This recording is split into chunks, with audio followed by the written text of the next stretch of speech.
From an early age, I've looked up to the great figures of exploration and science. I was inspired by their curiosity, their courage, and their determination, confronting the unknown, charting new courses, pushing every boundary, physical, technical, scientific, to expand horizons for all mankind. It's not about breaking records or desiring accolades. It's about unlocking the mysteries of nature. That's what drove Jacques Piccard and Don Walsh in 1960 when they descended in the bathyscaphe Trieste to the bottom of the Challenger Deep in the Mariana Trench, almost 36,000 feet down. And that's what drove me 52 years later to follow in their footsteps, diving to the deepest place on our planet. I wanted to take up that torch and open up this new frontier for science.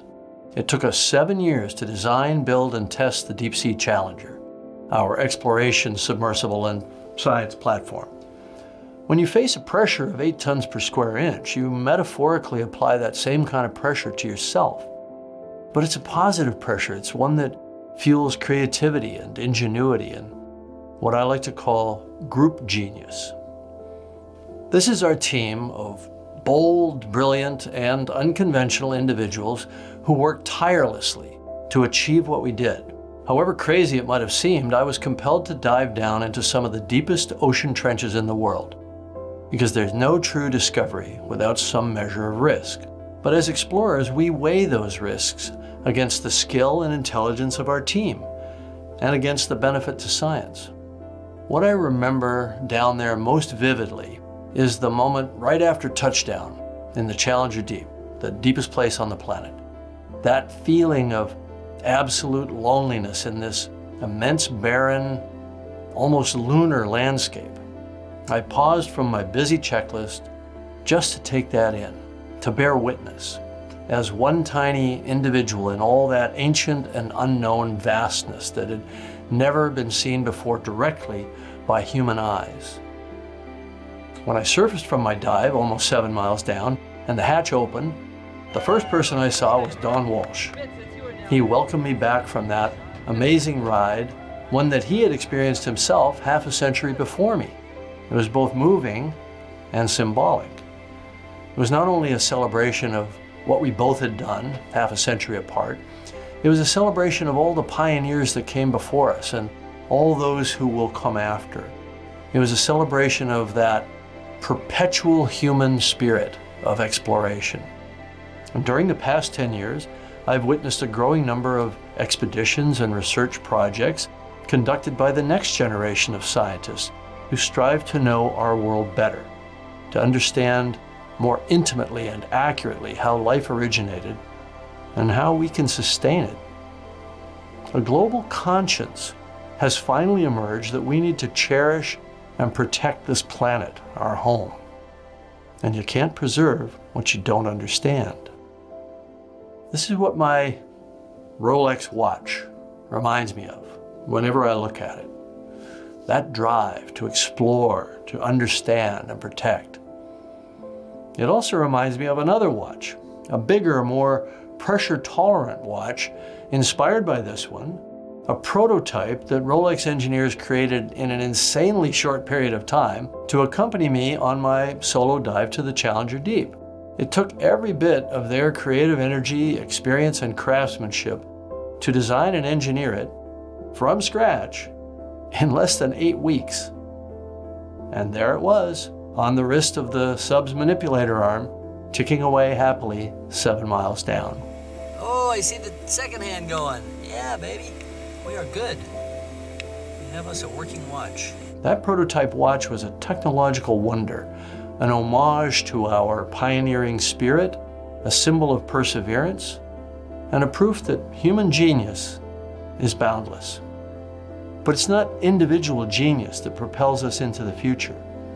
It's group genius, what we commit to and accomplish together.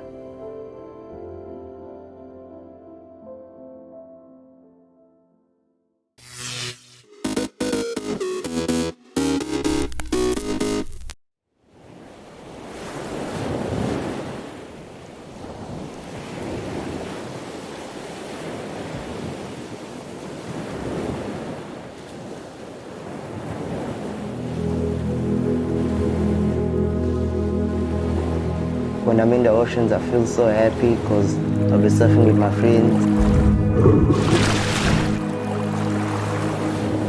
I'm like a whole different person in the water.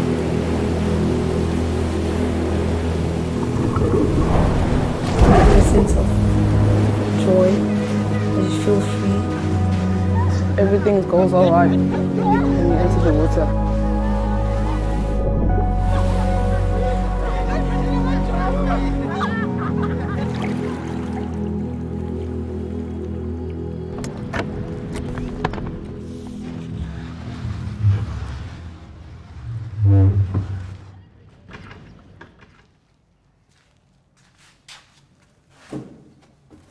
Okay, my name is Sandile Cyril Kati. I'm a director of Surfers Not Street Children.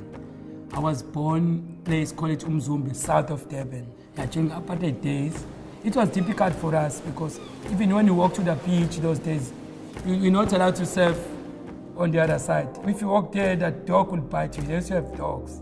So it was very difficult for us. And no one taught us how to surf. We learned to surf before we learned how to swim.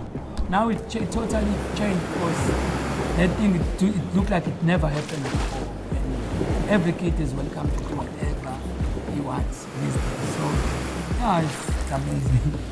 I've known Cyril for a very long time. He's been at the highest level of a professional judge. So for him to be able to be here coaching the kids at a base level is something that kids can actually count on. You know, they're being headed in the right direction. My name is Sisonke Ndumdum and I do coaching and I also do admin for Surfers Not Street Children. My introduction with Surfers Not Street Children started when I was still a kid. I worked my way up. Obviously started with coaching and then did admin as the years went by. So when you start this program, Surfers Not Street Children, we came with different ideas because at first we moved close to the beach and then we've got access to those kids to use. Like we've got program each and every week. We're doing more nutrition, we're doing home visit, we're doing food parcel. Having somebody that they can always look to for not only advice, but just somebody that lives with good morals and good values on a daily basis. And I think that's what Cyril and Sisonke do. They do a great job.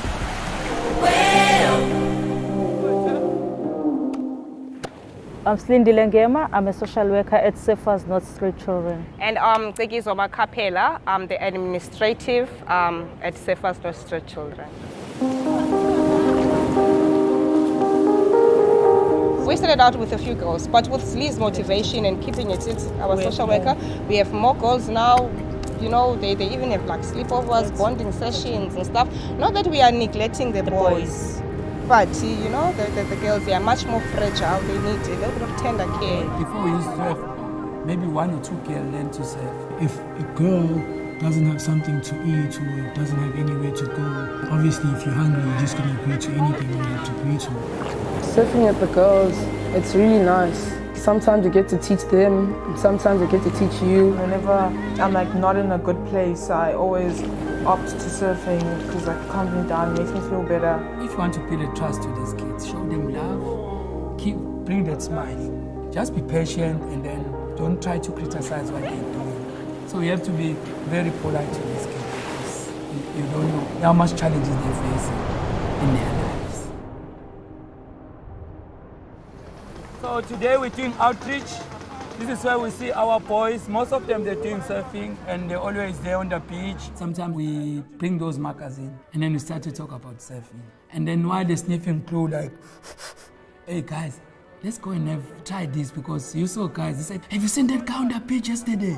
Yeah, I want to surf like that. That's why they're becoming inspired and then they try to learn to surf and then try to be involved. Trying to get them addicted to a healthier side of a lifestyle with surfing, other than getting addicted to other substances on the streets. So the ocean for these kids, it changes their lives and it empowers them in such a way that they get away from the street. Surfing for them, it's like a rehab. If you can change one person's life or one kid's life, that's really what it's about.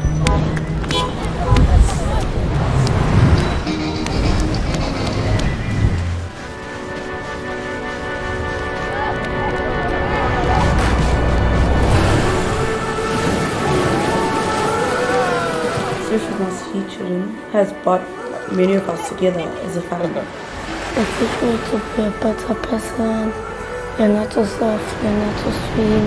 It's helped the kids by not sleeping on the streets and doing bad things. Just go in the water and you have a lot of people with you to help you to be a better you. I have to keep the kids out of the street and obviously mentor them in a way that they actually able to build their lives. Overall for us is to see the kids in a better future. Because most of the kids are facing a lot of challenges. I'll never know what I'll be right now if I never started surfing. This is where my son comes from.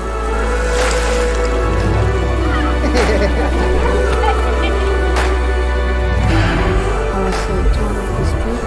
Today, I'm the child of the sea. I'm a surfer, not a street child.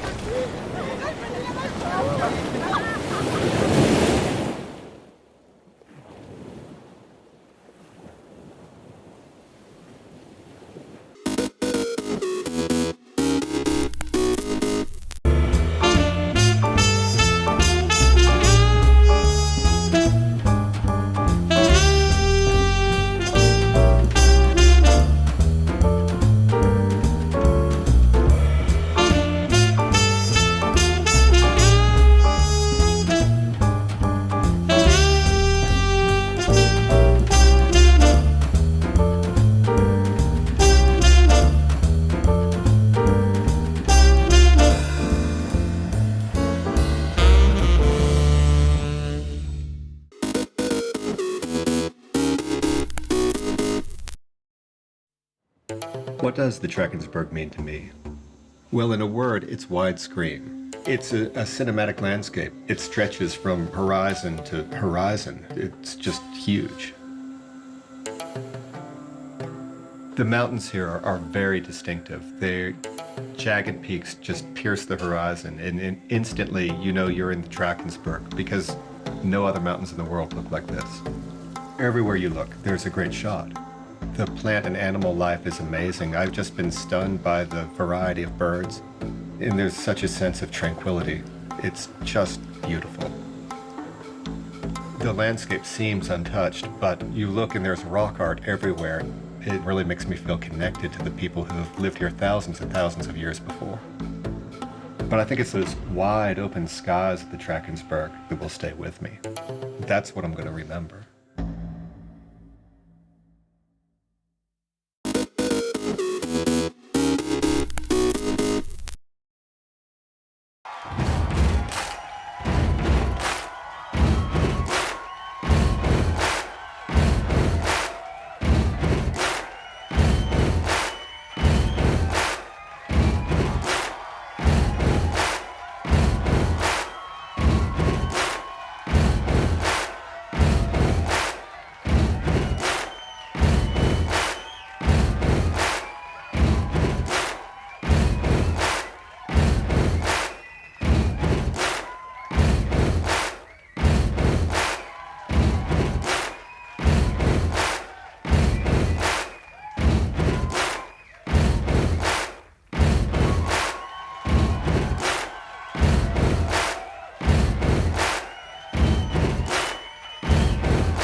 April 7, 1994.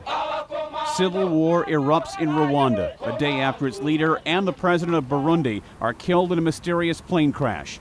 In the months that follow, hundreds of thousands of minority Tutsis and Hutu intellectuals are slaughtered in the Central African country. 1927.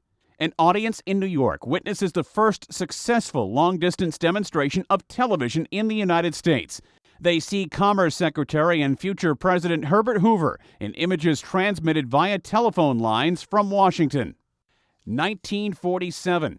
Auto pioneer Henry Ford, father of the Model T car and the modern assembly line, dies in Dearborn, Michigan at age 83.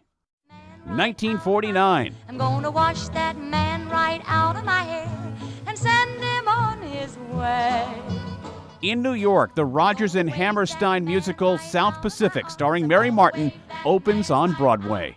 And 1915. For you I cry, for you the only.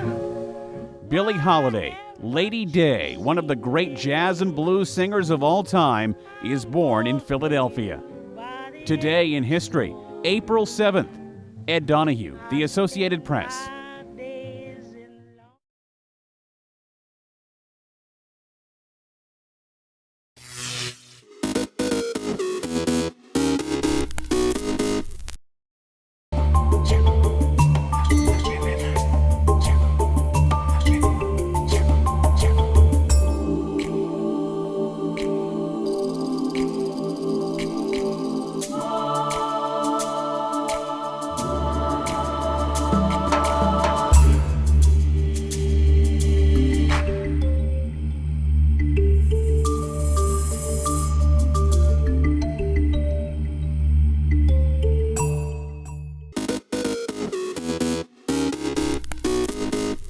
Welcome back in our studio, and in today's news,